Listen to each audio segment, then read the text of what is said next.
Being an outlaw in the Old West wasn't a life of adventure and freedom. It was a slow race toward death, filled with hunger, fear, and filth. In this video, you're going to find out what it was really like to live on the wrong side of the law in the Old West, far from Hollywood legends and closer to the brutal reality that real history rarely shows with honesty. We're going to dive deep into the daily lives of men who chose, or were pushed, to the wrong side of the American frontier. In the Wild West of everyday life, being wanted by the law meant living like a cornered animal. No fixed shelter, no guaranteed food, no one you could truly trust. Conditions in the 1800s were already rough for any ordinary person. For those living as outlaws in the Old West, they were simply merciless, and it all started the moment the sun broke over the horizon, if the fugitive managed to sleep at all. Imagine waking up before dawn with the handle of a revolver pressing against your rib, your mouth dried out by the freezing prairie air, and the certainty that any sound out of place could mean the end. The ground was hard. Rocks, roots, and dry earth served as a bed. There was no mattress, no real blanket, no guaranteed roof over your head. There was only the open sky when you were lucky, or the dark interior of some makeshift cave when you were smart. The smell of damp earth mixed with horse tallow was the scent that marked every single dawn, a smell that never left your clothes or your memory. That was the reality of daily routine in the Old West for men who lived outside the law. Not the comfortable awakening in a hotel room that movies sometimes suggest, but a tense waking up, fueled by raw adrenaline and constant paranoia. Outlaws rarely slept in the same place for more than 2 or 3 consecutive nights. Jesse James, one of the most well-known names in the American frontier, was so obsessive about security that he had the documented habit of never sitting with his back to the door in any setting. Historian T.J. Stiles, in his award-winning book about the James Younger Gang, describes how Jesse maintained a constant rotation system of hideouts, sympathizer farms in Missouri, isolated caves in the Ozark Hills, dense forests along the Missouri River. Sleeping deeply was a luxury he simply couldn't afford, but Jesse was a case of relative privilege among the outlaws. He had a support network, family who covered for him, and a reputation that still inspired some respect among locals. Most of the smaller-time criminals, those without famous names, without organized gangs, without legends in the making, slept out in the open under even harsher conditions. Historical records kept by the U.S. Marshal Service show that hundreds of fugitives captured in the 1860s and 1870s showed clear signs of extreme deprivation. Feet worn raw from weeks of non-stop marching, clothes so threadbare they offered no protection from the cold, and bodies marked by infections and poorly treated wounds left to chance. The day-to-day in the Old West for a fugitive started with a mandatory mental sweep before anything else. Who was nearby? What escape routes were available? Were there signs of trackers close? Fresh hoof marks, distant smoke, sounds of horses that weren't normal? Only after that instinctive check would the man get up. There was no good morning. There was no coffee made calmly in front of a fireplace. There was only the silent urgency to move before someone picked up the trail.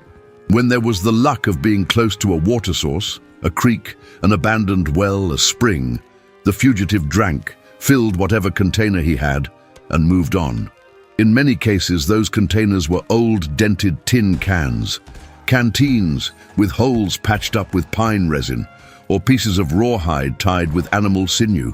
The water, often untreated, was yet another constant source of disease that cut outlaw lives short, long before any sheriff's bullet could. Unlike what Hollywood movies usually show, where the outlaw wakes up rested, shaves with a gleaming razor, and mounts his horse like he's heading out for a Sunday ride, the reality was of a chronically exhausted man, with reflexes always pushed to their limit and a mind that could never fully shut off. The life of an outlaw in the Old West didn't start with heroism. It started with the simple, brutal act of surviving until nightfall. In 1880, a man known only as Tom Pickett walked into a saloon in White Oaks, New Mexico, ordered a drink, and scanned the room with eyes that never stopped moving. Pickett was an active member of Billy the Kid's gang, and he knew that any unfamiliar face in that place could be a bounty hunter, an undercover agent, or a citizen looking to cash in on a wanted poster. He drank slowly, talked little, and left before any conversation could become a threat. The outlaw story is full of men like Pickett, temporary identities, fake names, faces deliberately forgettable. Living as a criminal in the Old West required a skill rarely mentioned in films, the art of erasing your own existence. Old West outlaws operated in a world where their face could quite literally be worth money. The famous wanted posters, with dollar amounts for capture dead or alive, were real, widespread, and surprisingly effective. According to records kept by the Wells Fargo and Butterfield stagecoach companies, which actively funded the capture of robbers for obvious business reasons, rewards could range from a few dozen dollars up to amounts representing several years of wages for a common worker. That created a powerful and dangerous economic incentive for anyone who knew where a fugitive was hiding. That meant the life of an old-time outlaw was soaked in radical distrust at every level. Friends today could be informants tomorrow if the reward was high enough. Historian Robert Utley, in his detailed study of American frontier outlaws, notes that most captures and deaths of famous outlaws didn't happen in great cinematic shootouts. They happened through betrayal. Someone knew the hideout, someone needed the money, someone wanted to get rid of the danger of sheltering a wanted man under their roof. In many cases, it was someone from the fugitive's own inner circle who cut a deal with the authorities. To protect themselves from this constant threat, criminals developed alternate identities with near-professional skill. Butch Cassidy, whose real name was Robert Leroy Parker, used at least half a dozen documented aliases over the course of his criminal career. He operated as James Ryan, Santiago Maxwell, and other names depending on the region and the moment. The Sundance Kid, whose real name was Harry Longabore, did the same.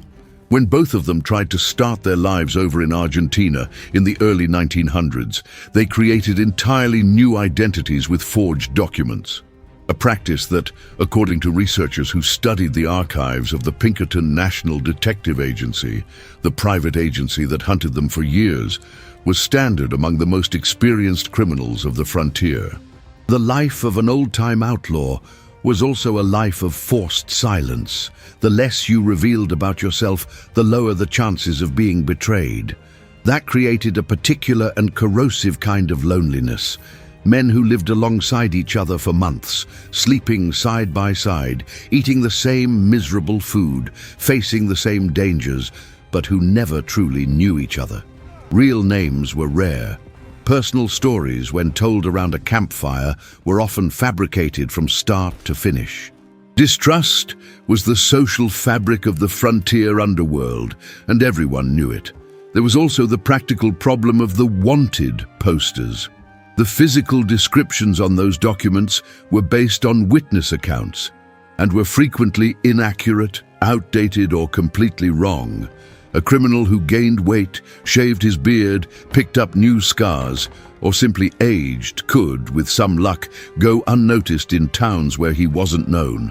Many did this deliberately. They grew out or shaved off mustaches and beards as the circumstances demanded, changed clothes whenever they had access to them, and wore wide-brimmed hats to cover their faces. It was a theater of survival, performed 7 days a week with no days off. What it was like for criminals in the Old West in terms of identity was therefore fundamentally different from the image of the confident, self-declared gunslinger that cinema perpetuated. The reality was of men who needed to be invisible as much as possible, and who knew that a single careless moment could cost them their freedom or their life. In Western movies, the outlaw always looks well-fed. He walks into the saloon with confidence, orders a steak with fried potatoes, and eats with appetite while staring down the local sheriff. The camera never shows, What happened during the weeks when that same man was hiding in the Rocky Mountains of the Arizona Territory without a cent in his pocket, no town in sight, and his stomach cramping from 3 days without food? The reality of survival in the Old West for criminals was marked by chronic hunger and a level of dietary deprivation that's hard to even imagine. When they were on the run or in hiding, which was most of the time, outlaws ate whatever they could trap, steal, or find along the way. That included rabbits and small rodents caught with improvised snares made from sticks and vines, roots and edible plants learned mostly from the native peoples of the region, wild berries when the season allowed, and, in the worst moments, meat from dead horses or mules found along the trails.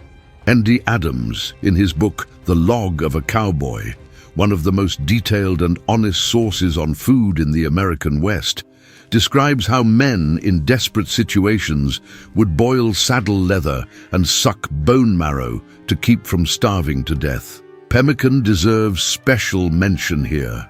This concentrated mixture of powdered dried meat, rendered animal fat, and wild berries that the Lakota, Comanche, and other nations had used for generations was frequently adopted by fugitives who had had contact or trade with native communities. It was a dense, energy-packed emergency food. One fist-sized portion was estimated to sustain a man on the march for an entire day, and it had the crucial advantage of lasting for weeks without spoiling, even in the dry heat of the prairie. Native American peoples developed this knowledge over centuries, and the acknowledgement of this ancestral wisdom by the settlers and criminals who adopted it was, ironically, one of the few genuinely beneficial exchanges between cultures during a period marked by violence and injustice. When there was money, usually obtained in recent robberies, the outlaw could buy food at small rural establishments or in towns where he wasn't known. But even then, the options were drastically limited. Dried beans, sharp-smelling smoked bacon, yellow cornmeal, terrible quality coffee, and the famous hardtack, biscuits as hard as ceramic that broke teeth and had the consistency of poorly fired bricks, were the basic staples of the frontier diet. There was no refrigeration of any kind, so fresh meat was almost a cause for celebration. Any available protein was salted, smoked, or sun-dried, with flavors that ranged from intensely salty to downright rancid. Coffee deserves a special mention within these living conditions of the 1800s. In the real-life American frontier, coffee was far more than just a drink. It was a ritual of psychological survival. Even criminals in extreme situations carried coffee beans when they could, tucked inside tightly tied leather pouches. The smell of coffee brewing at dawn was one of the few comforts available in a life that had precious few others. It was bitter, strong, often brewed in dented tin cans placed directly over the coals, but it was hot. And in the bone-cutting cold of prairie or mountain nights, that warmth was worth more than any luxury imaginable. Modern studies in historical archaeology, analyzing skeletal remains associated with 19th century fugitive campsites along historic trails like the Chisholm Trail and the Goodnight Loving Trail, consistently show signs of moderate to severe malnutrition, reduced bone density, evidence of deficiency diseases in teeth and long bones, and signs of recurring infections that a well-nourished body would have fought off far more efficiently. The romanticization of the well-fed outlaw is, therefore, just another one of the comfortable fictions that Hollywood built over a reality that was simply miserable. The phrase in this video's title, "No bathroom, no comfort," may sound like dramatic exaggeration to modern ears. It isn't.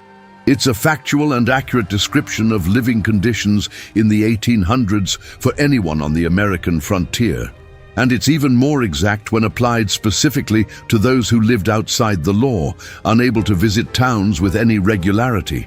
There was no bathroom, there was no shower, there was none of the basic hygiene infrastructure we take so completely for granted today that we rarely even think about it. And for a fugitive who couldn't show his face in public, the situation was even more extreme than the already precarious reality of the average frontier citizen. Hygiene in the Old West, even for people with modest means, was a complicated matter. Most of the population in towns bathed once a week, at most, in metal tubs with water heated slowly on a wood-burning stove. Hair and beards were washed with tallow soap, a substance with a strong burnt fat smell and very limited effectiveness. In larger towns like Dodge City, Tombstone or Deadwood, there were barbershops that functioned as basic hygiene centers, and they were visited with a frequency that most people today would find shockingly infrequent, generally once every 2 or 3 weeks. For an outlaw on the run, all of that was a forbidden luxury. Walking into a town to get a shave and a bath meant direct exposure. Exposure meant recognition, and recognition meant death or prison. The practical result of that restriction was a progressive and relentless build-up of filth, odor, and infestations that were simply part of the texture of life in hiding. Parasites, lice, fleas, ticks, and mange were constant and unavoidable companions. Medical reports of the era, including documents from military doctors who treated prisoners recently captured by the US. Marshal Service and the Army in Western territories frequently described severe lice infestations in criminals who had spent months on the run. The constant itching led to scratching that became infected quickly, and in the complete absence of antibiotics, which didn't yet exist, or any minimally adequate medical care, seemingly simple infections could turn into fatal septicemia within a matter of days. Life without old-fashioned comfort also included a brutal and constant relationship with disease. Tuberculosis, dysentery, typhoid fever, and serious respiratory infections were statistically the leading causes of death among frontier men, not the sheriff's bullets that the movies made iconic. An outlaw who drank contaminated water from a creek near a cattle camp could develop dysentery within a few hours and be dead in less than a week, with no treatment available and no one to care for him as his body broke down.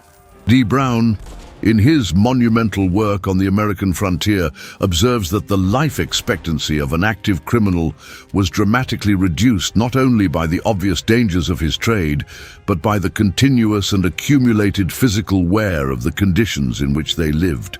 It's estimated that most outlaws who weren't captured or killed in confrontation simply got sick and died before the age of 40, often somewhere so isolated that no one found them for weeks. The real-life American frontier had no glamour. It had the smell of sweat gone rancid over weeks, wet leather, salted meat on the edge of decomposition, and campfires put out before dawn to avoid giving away your position. And it had the constant presence of physical pain that had to be ignored because there simply was no other option. On September 8, 1877, a masked man stopped a Wells Fargo stagecoach in Calaveras County, California, alone, using nothing but a short-barreled shotgun and a handwritten note. There was no gang waiting around the bend, no shootout, no dramatic horseback chase into the sunset. There was just one man in silence who took what he wanted and disappeared on foot into the dense forest. That man was Black Bart, Charles Bowles, and he would be responsible for at least 28 stagecoach robberies over 8 years without ever firing a single bullet. He left poems signed as his calling card inside the empty metal strongboxes. The real outlaw story is almost always far less dramatic than what Hollywood has built over decades of productions. Crimes in the Old West followed fairly specific patterns that differed enormously from the popular imagination. Bank robbery, probably the criminal act most associated with the Old West in the collective mind, was in reality relatively rare and extremely dangerous for those who dared to attempt it. Banks in towns like Tombstone or Abilene were protected by experienced sheriffs, armed citizens who didn't hesitate to take part in collective defense, and often by agents of the Pinkerton National Detective Agency, which had been hired by financial institutions to track down professional thieves. The catastrophic failure of the James Younger Gang's robbery of the bank in Northfield, Minnesota, in September of 1876, where ordinary citizens took up arms and destroyed the gang, is the most eloquent example of how that type of crime frequently ended in disaster for the criminals. The most common crime among outlaws was, by far, cattle theft, known in English as rustling. Cattle was living currency in the West of the 1870s. A single head of cattle was worth real, easily negotiable money, and stealing herds was incomparably easier than robbing protected institutions. Cattle rustlers often operated in small, organized groups, rebranded stolen animals with forged hot irons to mask their origin, and sold them quickly in distant towns before the theft was even reported. It was a criminal industry with its own logistics. The day-to-day in the Old West for criminals also included a lot of violence that had no grandeur whatsoever. Violence in the Wild West of everyday life was far more banal than the midday honor duels that cinema glorified with such enthusiasm. Men were killed in saloon arguments over gambling debts of a few dollars, in pastureland disputes between rival ranchers who hired gunmen, in summary executions of thieves caught in the act by property owners who saw no need to wait for a courthouse. The Tombstone Epitaph, the local newspaper of the Arizona Territory, regularly published accounts of violent deaths that had nothing dramatic about them. Knife fights in dark alleys, contract murders on isolated ranches, deaths from adulterated alcohol mixed with toxic substances that the less scrupulous bars sold to increase their profit margins. What it was like for criminals in the Old West in terms of criminal activity was, therefore, predominantly a criminality of subsistence and opportunism, not of epic grandeur. Smaller-time criminals, who represented the overwhelming majority, robbed isolated travelers on back roads, small merchants in towns with no adequate protection, ranchers in remote areas. They robbed by taking advantage of the inherent isolation of the frontier. Sometimes they killed to leave no witnesses. It was a logic of survival in an environment where legitimate opportunities were scarce, especially for men who already had criminal records and couldn't show up in towns to work without risking being recognized. Historical data from the U.S. Marshals Service indicates that most criminals who entered the outlaw life were captured or killed within 3 years. Those who lasted longer, like Jesse James, who operated for more than 15 years, were rare exceptions who combined exceptional operational intelligence, well-structured support networks, and a considerable dose of luck that eventually ran out. The wet leather of the saddle chafed against your back with every gallop. The horse's hooves kicked up a curtain of red dust that got into your mouth and nose and stuck to your sweaty skin. Behind you, somewhere on the open plain, there were men. You could sometimes hear the echo of hooves, or imagine you could, which was almost worse. There was no way of knowing how many there were, whether they had tracker dogs, whether they'd already sent a telegram to the town up ahead. The only option was to run, always run, and pray your horse held out longer than theirs. That feeling of constant pursuit was the permanent backdrop of the routine in the Old West for any man with a "wanted" poster bearing his name and face.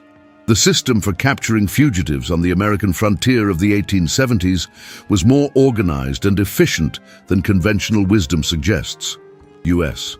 Marshals, federal officers with jurisdiction over territories that were not yet formally recognized states, worked in networks that covered immense distances with surprising coordination for the time. Bass Reeves, the first black federal marshal of the American West and one of the most effective in the entire history of the service, captured more than 3,000 fugitives over his extraordinary career, operating mainly in Indian Territory, present-day Oklahoma. Reeves was known for using elaborate disguises, a carefully cultivated network of informants, and a deep understanding of native languages and customs that allowed him to move through environments where other agents simply couldn't get in. There were also bounty hunters, men without official badges who made their living capturing or killing fugitives in exchange for the money promised on the posters.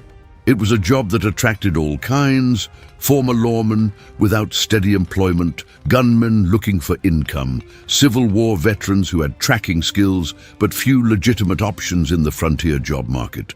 Bat Masterson, who before becoming sheriff of Ford County was a buffalo hunter on the Kansas plains, described in his memoirs that the work of capturing criminals was fundamentally less glamorous and far more methodical than any popular story cared to admit. Weeks of careful investigation of contact networks, monk-like patience waiting for the right moment to appear, and rarely the explosive confrontations that popular stories like to inflate. For the fugitive, fleeing efficiently was a skill that needed to be developed urgently, because mistakes cost lives. That included knowing alternative routes through the territories, secondary trails that didn't appear on any commercial map, mountain passes that only experienced guides knew, shortcuts through native territory where American law enforcement presence was minimal or non-existent. Many criminals learned these routes from native peoples, sometimes through genuine exchange, sometimes through coercion. The deep geographical knowledge that the Comanche, Apache, and Lakota nations possessed about the prairies and mountains of the West was incomparably superior to that of any lawman or soldier. And that knowledge, when available, was literally the difference between freedom and prison. Horses were the most critical survival resource in the Old West for men on the run, more important than any weapon. A rested, healthy, well-fed horse was worth more than any revolver. That's why stealing horses, or simply not pushing an animal beyond its physical limits, was a strategic priority that the most experienced criminals never neglected. Gangs like Butch Cassidy and the Sundance Kid's Wild Bunch had established networks of relay stations, locations with fresh horses waiting at strategic points, planned months in advance to guarantee fast, clean getaways after every job. The psychological pressure of always living on the run, always looking over your shoulder, never fully relaxing, was profoundly corrosive. Cole Younger, a surviving member of the James Younger gang who was captured after the disastrous Northfield robbery in 1876, described in his memoirs that the life of being on the run produced a kind of weariness that didn't come from the body, but from waking up every day knowing that day could be your last, and not knowing if you'd rather it was. In movies, outlaws have epic and memorable ends. They die in glorious duels in the middle of some dusty town's main street, with dramatic music in the background and a final speech that sums up their entire life philosophy. Or they ride off into the infinite horizon to eternal freedom, with the sun setting in shades of orange and gold. Or they redeem themselves in final acts of improbable heroism that retroactively justify all their crimes. It's an ending that respects the mythic scale that decades of cinema gave to these characters. The reality of the real historical West was that most outlaw stories ended in far more sordid and far more banal ways. Death was the most common ending, yes, but not in cinematic shootouts against courageous sheriffs at sunset. Documented historical records consistently show that most outlaws of the period 1860-1900 died from one of the following: disease, especially tuberculosis, dysentery and pneumonia; accident, falls from horses on rough terrain; drownings during river crossings in flood; exposure to extreme temperatures; or direct violence from other criminals; being murdered through betrayal by an ally, motivated by reward money or internal disputes over the division of spoils, was statistically far more likely than an honorable death in confrontation with the law. Billy the Kid, William Henry McCarty, also known as William Bonney, depending on the source, died at 21, shot by Sheriff Pat Garrett in a completely dark room in Fort Sumner, New Mexico, in July of 1881. There was no duel between equals. There was no face-to-face confrontation. Garrett walked into the dark room where Billy was, fired when he made out a movement and a silhouette. And that was it. End of the most famous story of the American West. In a scene with no grandeur whatsoever, in an unnamed ranch room, on a hot summer night in New Mexico, Jesse James died in an even more prosaic way, if that's possible. On April 3rd, 1882, in his own rented house in St. Joseph, Missouri, he was shot from behind by Robert Ford, a member of his own gang, who had made a secret deal with the state governor to receive the reward and a pardon for his own crimes. Jesse was standing up on a chair, straightening a picture on the living room wall, when the .44 caliber bullet hit him in the back of the head. No revolver in his hand, no dramatic confrontation, no final moment of heroism, just a man fixing a picture on the wall and an ally who had chosen the money. Belle Starr, the famous bandit queen of Indian Territory, who became known for her association with criminals like Cole Younger and Blue Duck, died in February of 1889, 2 days before her 43rd birthday, murdered with 2 shots to the back while riding alone on a road near her ranch. The killer was never officially identified with certainty, but researchers like Glenn Shirley, Belle's biographer, strongly believe it was someone from her own inner circle, possibly motivated by a land dispute or accumulated personal grudges. For those who didn't die young in violence, there was prison, and prison in the 19th century was an experience of systematic brutality. Frontier jails of the 1870s and 1880s were flimsy structures, chronically overcrowded, with minimal food and practically non-existent medical care. The Arizona Territorial Prison, opened in 1876 in Yuma, was widely known as one of the toughest in the continent, a complex built in the most arid desert, where the summer heat reached lethal conditions and where inmates died regularly from heat stroke, dehydration, and completely untreated diseases. The truth that the outlaw story rarely gives its proper place in the spotlight is this: the life of an outlaw in the Old West was not a choice of freedom. It was, most of the time, the result of a combination of circumstances: poverty, surrounding violence, lack of options, or a single mistake that permanently closed the doors of the legitimate world. And the price paid for that path was almost invariably high, paid in physical suffering, loneliness, and an anonymous end that popular stories rarely dignify with any attention. The life of an outlaw in the Old West of 1870 was the perfect definition of a trap with no elegant way out. No bathroom, no comfort, no real security. And unlike what cinema repeated for decades with such commercial success, there was no real glory waiting at the end of the road either. There was hunger, parasites, diseases nobody treated, radical distrust of everyone around you, and the almost unshakable statistical certainty that the end would be violent, lonely, or simply too banal for any legend to survive.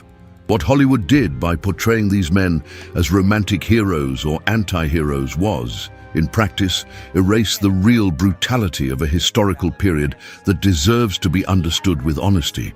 When you know the true story, the rancid food, the lice, the paranoia of always looking over your shoulder, the banal end in a dark room or from behind by an ally who chose the reward money, the fascination doesn't disappear. It transforms.